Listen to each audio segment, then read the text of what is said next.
Bom dia. Hoje nós iremos conversar sobre o chamado remédio heróico. O remédio heróico é o habeas corpus, corpo livre.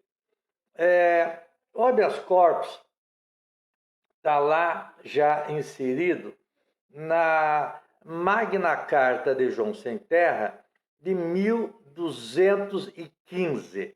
Lá já estava consagrado o habeas corpus.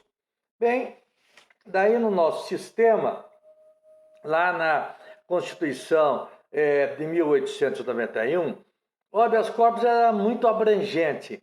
Ele alcançava não só aquilo que diz respeito ao direito de locomoção, como também qualquer outro tipo de arbítrio.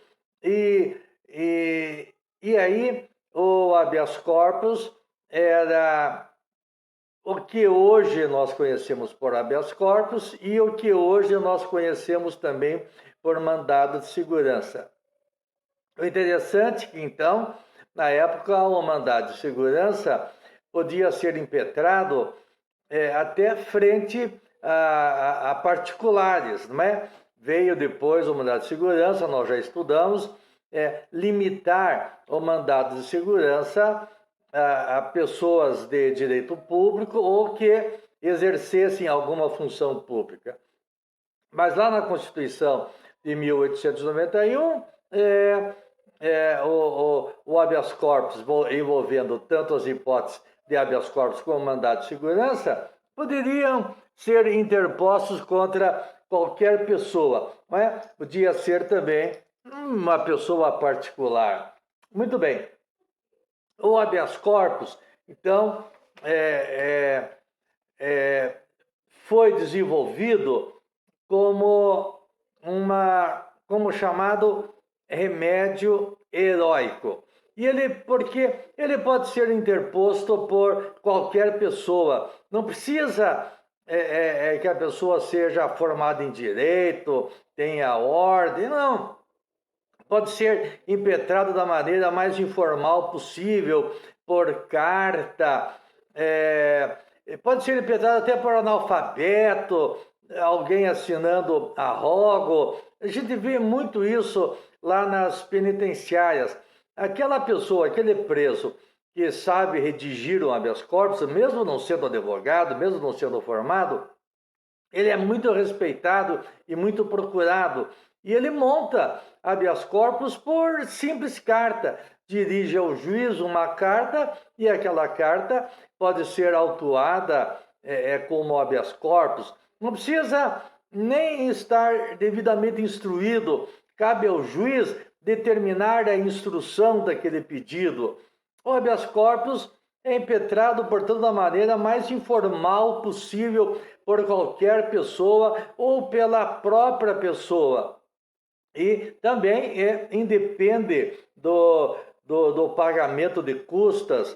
E a pessoa que impetra o habeas corpus em nome de outrem, não precisa nem a procuração dessa pessoa. Alguém pode impetrar habeas corpus até sem que a pessoa lá que está presa saiba que alguém impetrou esse habeas corpus. Pode aí um estudante de direito ir visitar uma penitenciária, conversar com alguns presos e sair dali e dizer: aquele preso, eu penso que tem algum direito de progressão de regime, sair do regime fechado, ir para o regime semiaberto, ou o processo dele, pelo que ele me contou, o processo dele é nulo. E essa pessoa pode impetrar em nome da outra um habeas corpus, mesmo que a outra não saiba. Existe alguma polêmica a respeito disso, mas eu não vejo nenhuma dificuldade que assim seja. Até porque pode-se dizer, mas a pessoa leiga impetrou o habeas corpus e perdeu o habeas corpus porque foi impetrado de uma maneira equivocada. Não faz mal, porque o habeas corpus negado, ele não faz coisa julgada, pode ser repetido e repetido e repetido, quantas vezes a pessoa achar necessário impetrar esse habeas corpus. Muito bem.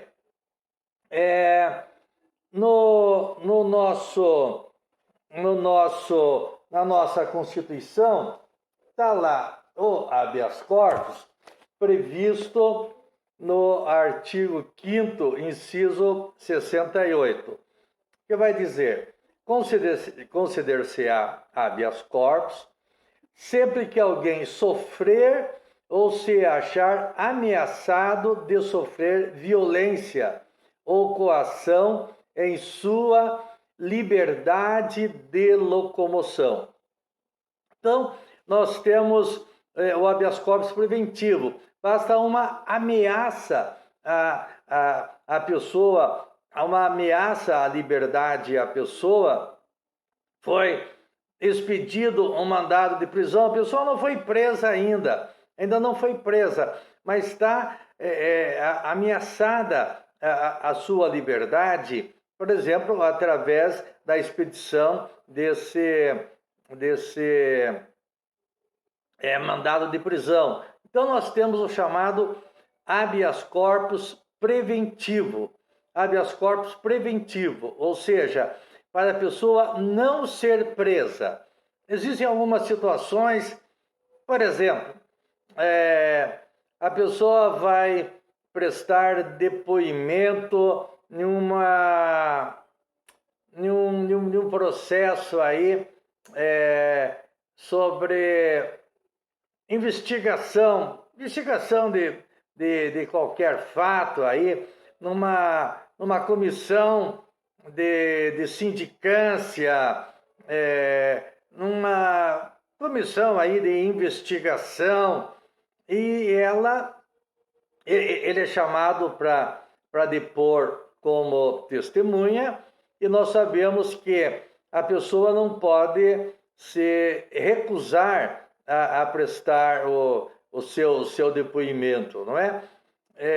Mas ela entende que, ao prestar o seu depoimento, na verdade, ela não está sendo ouvida como testemunha, só aparentemente ela está sendo ouvida como testemunha. Na verdade, as pessoas querem ouvi-la como um réu. Então, arrolam não como réu, porque o réu, daí se for arrolado como réu, ele tem direito ao silêncio. Mas se for arrolado como testemunha, ele não pode deixar de prestar o seu depoimento. Ele tem que prestar o seu depoimento. Então,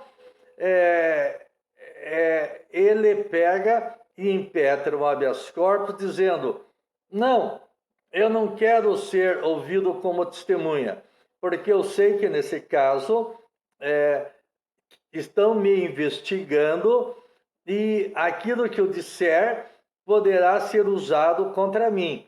Então eu impetro um habeas corpus para garantir o meu direito ao silêncio.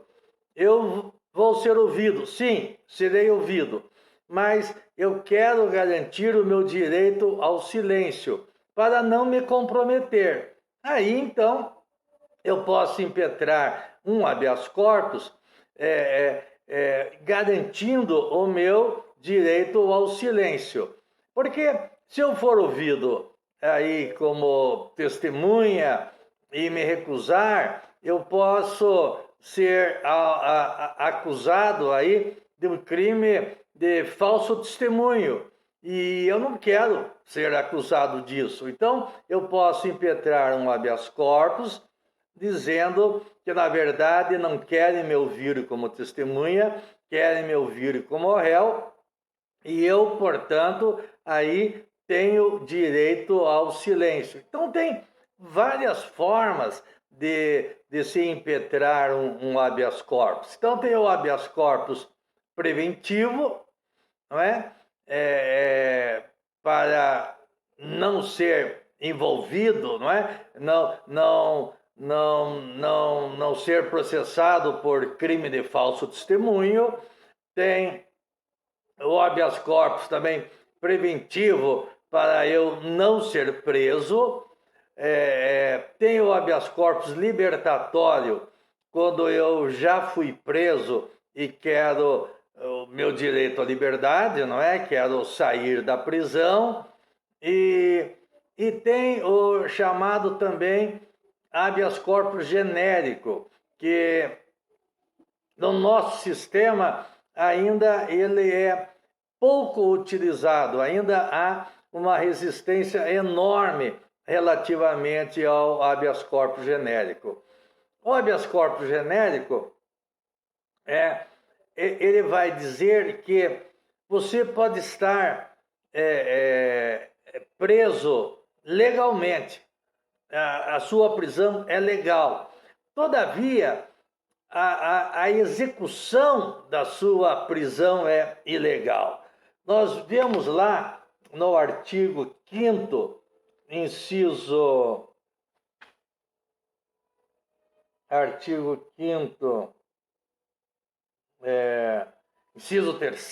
que vai dizer: ninguém será submetido a tortura nem a tratamento desumano ou degradante. Nós sabemos que, infelizmente, os presos aí, de maneira geral, em várias cadeias, eles ficam presos, mas em situações desumanas ou em situações degradantes. Eu conheço várias cadeias públicas em que a situação do preso ali é absolutamente degradante. Numa cela em que cabe 4 pessoas, tem 16 pessoas ali entulhadas e às vezes um calor infernal, e as pessoas têm 4 camas e tem que ficar se revezando, e vez por outra, em cada cela tem 2, 3 tuberculosos, e as pessoas têm que conviver ali dentro naquele aperto com pessoas tuberculosas, dormindo nas camas em que também dormem os tuberculosos, celas infestadas de piolho, celas que não tem instalação sanitária, ou a instalação sanitária está estragada, e aí as pessoas têm que fazer as suas necessidades em garrafas PET. São situações horrorosas. Então, muitas vezes, a prisão é legal, mas a forma de execução daquela prisão é que é ilegal, que ofende este artigo 5º,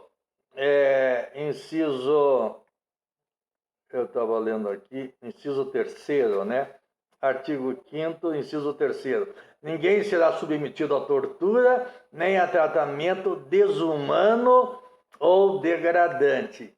Então, muitas vezes, o cumprimento da pena se dá de uma forma degradante, se dá de uma forma desumana. Bom, e para isso, existe lá na Constituição do Paraguai, que nesse ponto está bem mais avançada que a nossa, falando que nessas hipóteses cabe o chamado habeas corpus genérico. Veja, então lá cabe habeas corpus quando a prisão é ilegal, ou quando, mesmo a prisão sendo legal, a execução daquela prisão é feita de maneira desumana ou degradante, como acontece em inúmeras situações, infelizmente, no nosso país. Então, uma grande conquista da nossa jurisprudência será inserir no nosso sistema, porque nós temos apoio aqui na Constituição, esse dispositivo que eu li daria apoio ao habeas corpus, ao habeas corpus genérico, e também, lá na frente, nós temos que é vedada a prisão cruel. E nesse ponto, há uma crueldade quando a pessoa está submetida a uma execução da pena de forma degradante, de forma desumana. Então, nós temos amparo constitucional para ingressarmos aqui, a começarmos a adotar esse é o chamado habeas corpus genérico. Repito, um habeas corpus genérico, a prisão é legal. A prisão é legal. O que é ilegal é a execução da pena. Tem alguns juízes já concedendo isso. Os tribunais ainda estão em dúvida se aplicam ou não aplicam, porque teriam que daí mandar reformar as prisões, teriam que conceder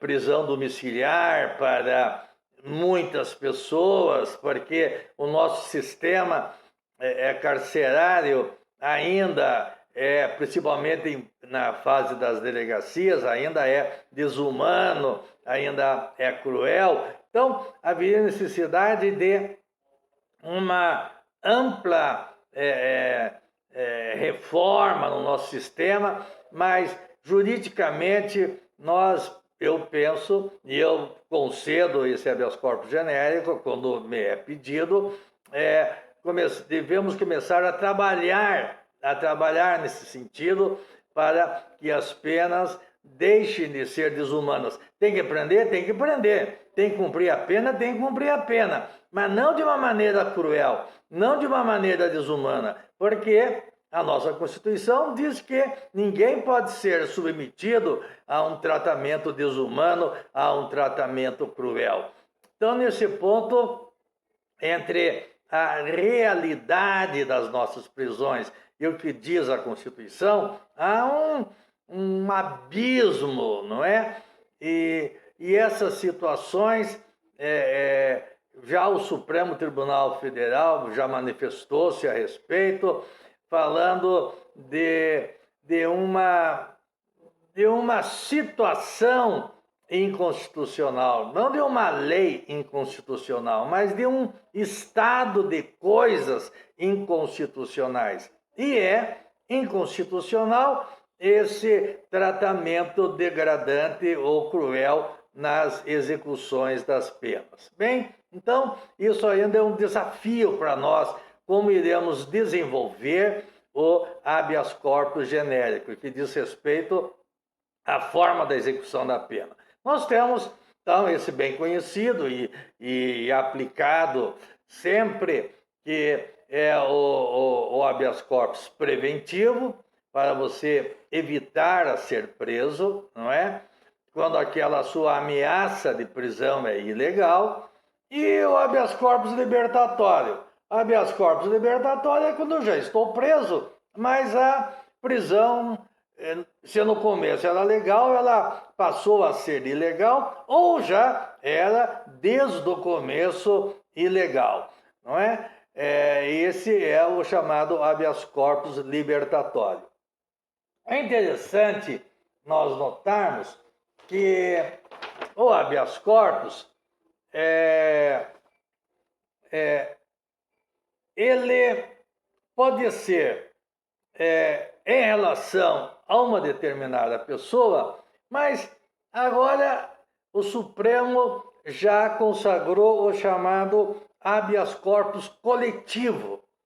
E esse primeiro habeas corpus coletivo, no caso da prisão de mães que têm que criar filhos menores, né, que estão sob sua guarda até os 12 anos, porque não tem sentido. Tudo bem, eu vou prender a mãe, mas daí, para ela amamentar o filho, eu tenho que prender o filho também. Para ela cuidar do filho de 5 ou 6 anos, eu tenho que prender o filho também. Então, é possível aí se conceder usar-se do habeas corpus coletivo em favor dessas mães, e elas ficam cumprindo a pena, sim, continuam cumprindo a pena, porém em regime domiciliar.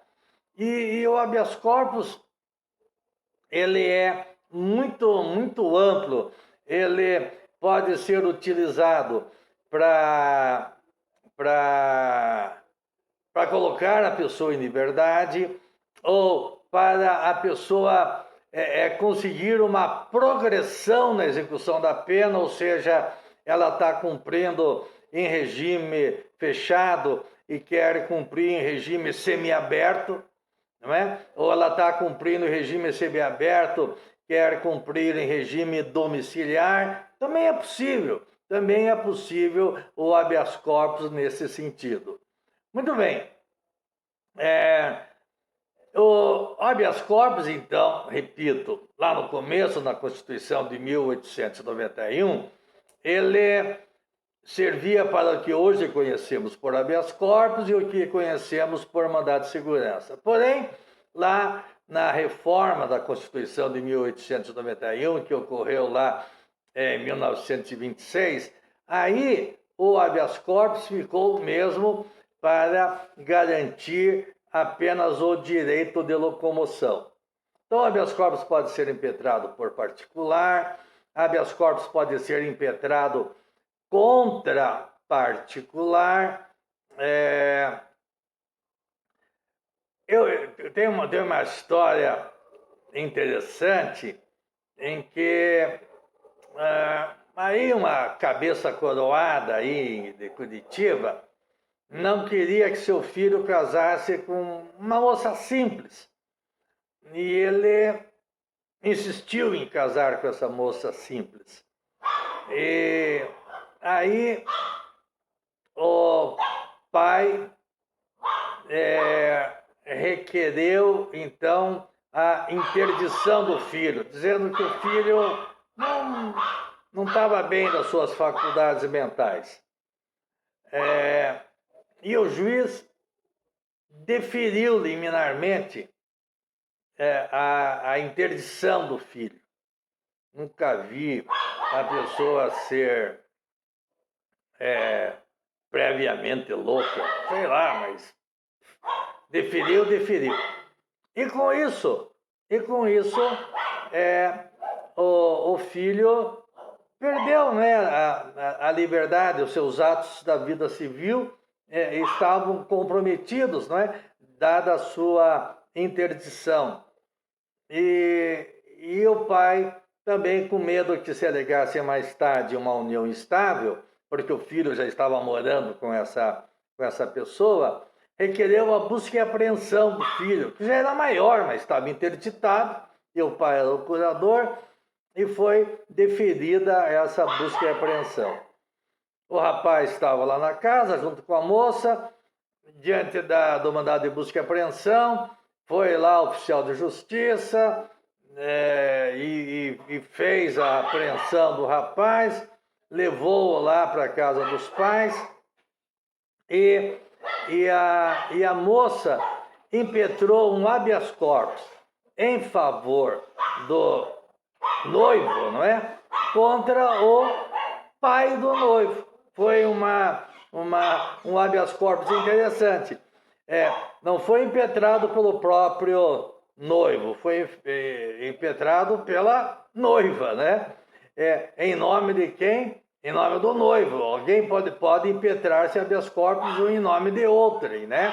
Qualquer pessoa pode impetrar habeas corpus em favor de qualquer pessoa. E nesse caso contra um particular, quem estava sendo considerado como autoridade coatora, aí como a coatora era o pai do noivo. Então, só para mostrar que o habeas corpus pode ser impetrado por qualquer pessoa, em favor de qualquer pessoa e contra qualquer pessoa. Não importa se é a autoridade pública, se é uma pessoa particular. Então, o habeas corpus é extremamente informal, não é? E eu já falei para vocês que aí ele não faz coisa julgada.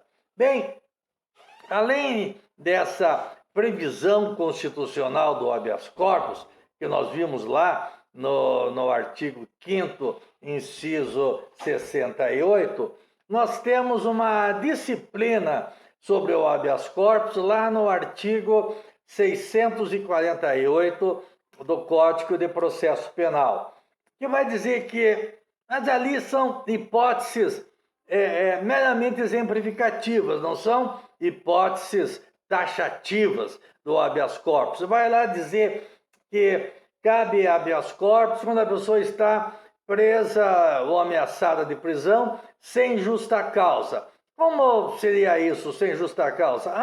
A pessoa está sendo ameaçada de prisão por um fato que não é considerado crime. A ação, por exemplo, é uma ação atípica, não é? Então, não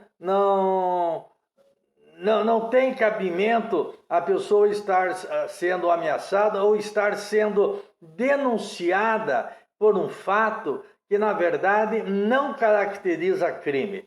Só é crime, digamos, no pensamento daquele promotor que ofereceu aquela denúncia-crime. Mas, na verdade, não é. Aquela denúncia extrapolou dos limites da ação penal. Então, nessa hipótese, quando não há justa causa, quando se discute se aquilo é típico, se aquele fato é típico ou não é típico, existe muita essa discussão lá em denúncias-crime relativamente a questões tributárias, não é? Se o fato é típico, se o fato não é típico, se aquilo é crime ou é uma mera infração administrativa. Então, existem inúmeras discussões, mas na hipótese de ser oferecida uma denúncia-crime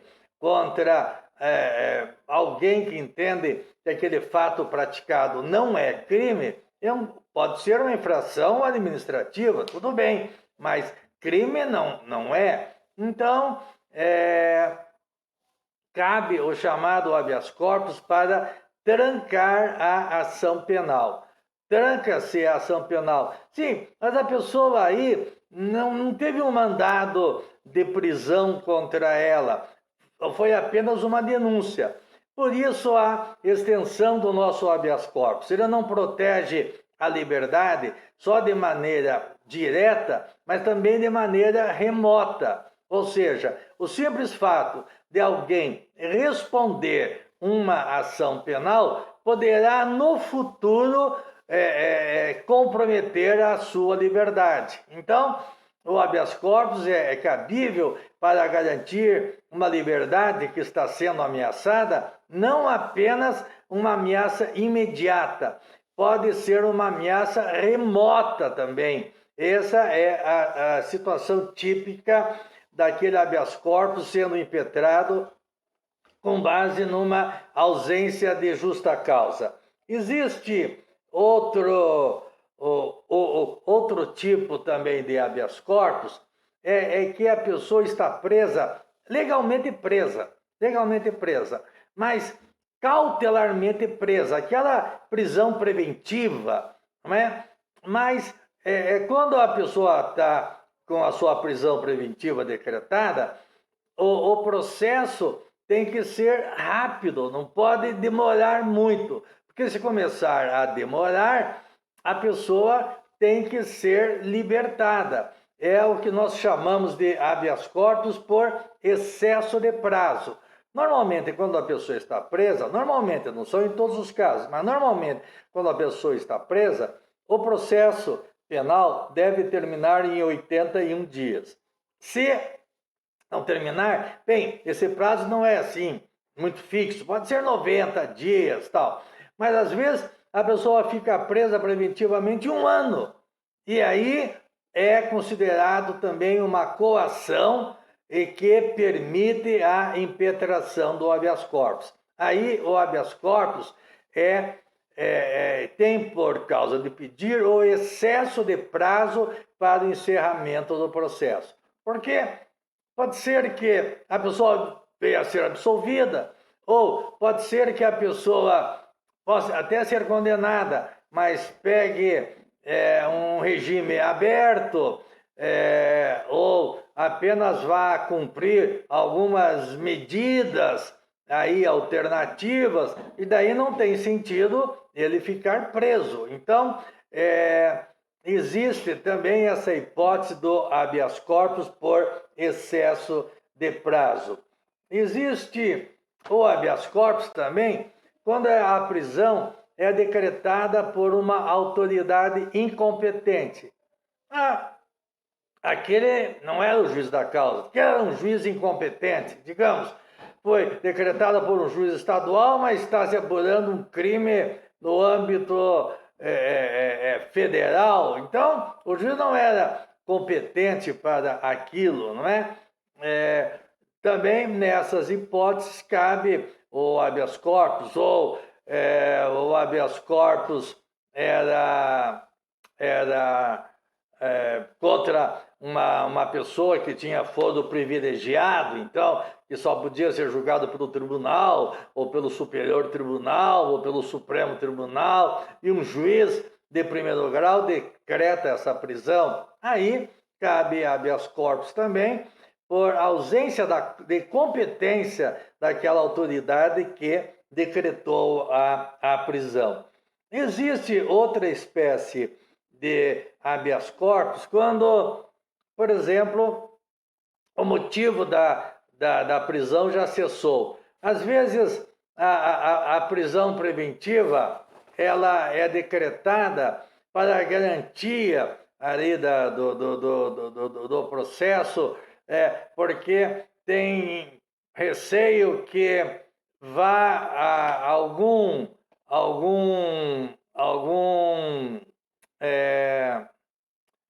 a pessoa vai influir no depoimento de alguma testemunha, digamos, em razão da hierarquia que o investigado tem sobre aquela testemunha. Bem, se é esse o motivo, uma vez ouvida a testemunha, cessou a razão da prisão. E aí cabe o habeas corpus quando o motivo da prisão já não existe mais.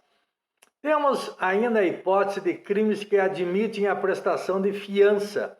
Vocês vão estudar isso, não sei se já começaram a estudar, em direito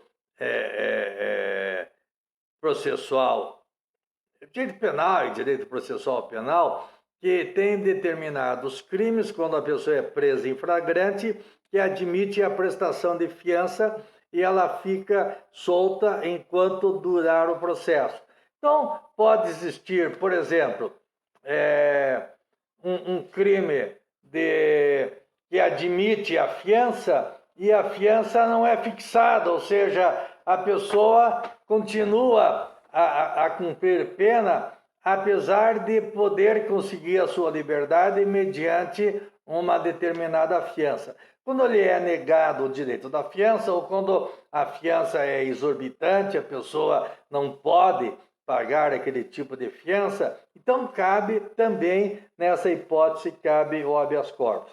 Outra hipótese é quando o processo é nulo, ele contém alguma nulidade. Veja, aí também não está havendo uma ameaça imediata de prisão. A ameaça é meramente imediata, ou seja, um processo nulo. Mas a pessoa pode vir a ser condenada com base no processo nulo. A pessoa requereu lá, digamos, uma fiança, requereu uma perícia, não foi concedida essa perícia. Tá?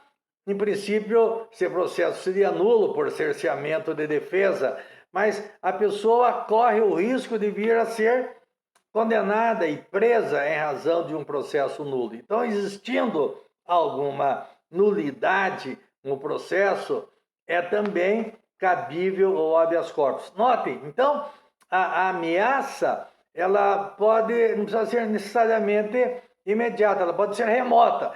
Tem uma nulidade no processo, não significa dizer que saiu dali um mandado de prisão. Não, mas essa nulidade poderá vir a comprometer a liberdade da pessoa no futuro. Por isso que o nosso habeas corpus garante a liberdade imediata, mas também ela afasta aquela perda da liberdade, ainda que seja no futuro, como, por exemplo, essa hipótese de processo nulo, de nulidade processual, não é? E existe também o habeas corpus, por exemplo, quando está extinta a punibilidade, ou seja, às vezes a pessoa já cumpriu a pena ou aquela pena já está prescrita e não é decretada a prescrição por um motivo, por outro. Existe também essa hipótese de habeas corpus quando a punibilidade já está extinta, já não há mais como condenar uma pessoa, ou porque já houve a prescrição da pena, ou a prescrição do cumprimento da pena, ou quando realmente a pessoa já cumpriu a pena, e então a sua punibilidade ela já está extinta. Essas hipóteses previstas no artigo 648, elas não são taxativas, ou seja, não são hipóteses que não permitam o uso por analogia de outras situações. Então, desde que a liberdade de locomoção da pessoa esteja sofrendo alguma ameaça direta, imediata ou remota, caberá a medida do habeas corpus. Então, por isso que nós chamamos que o habeas corpus é o chamado remédio heróico.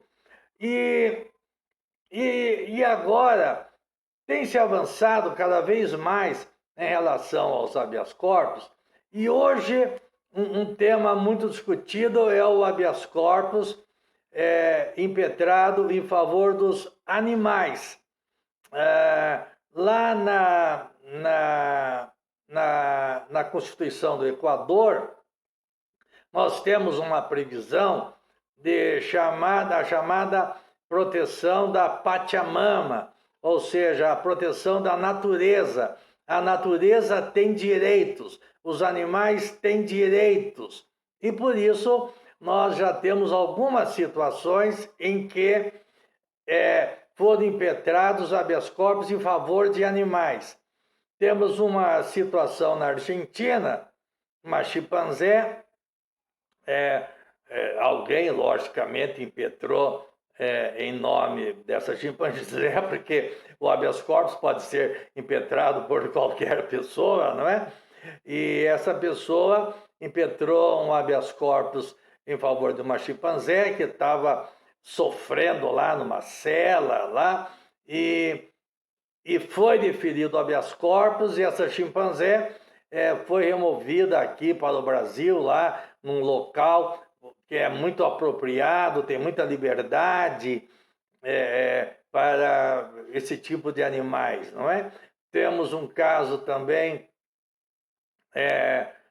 na Suíça, em que foi impetrado o habeas corpus em favor de um lobo lá da floresta, da chamada Floresta Negra, que está entre a Suíça e a Alemanha. Tem o outro habeas corpus também, que foi impetrado na Bahia, em favor também de, não sei se é uma chimpanzé ou um gorila, não sei direito do que é, mas que o processo começou a demorar muito, porque o juiz ficou em dúvida se concedia ou não, se podia ou não, se aquele animal tinha ou não direito à liberdade, podia usar do habeas corpus.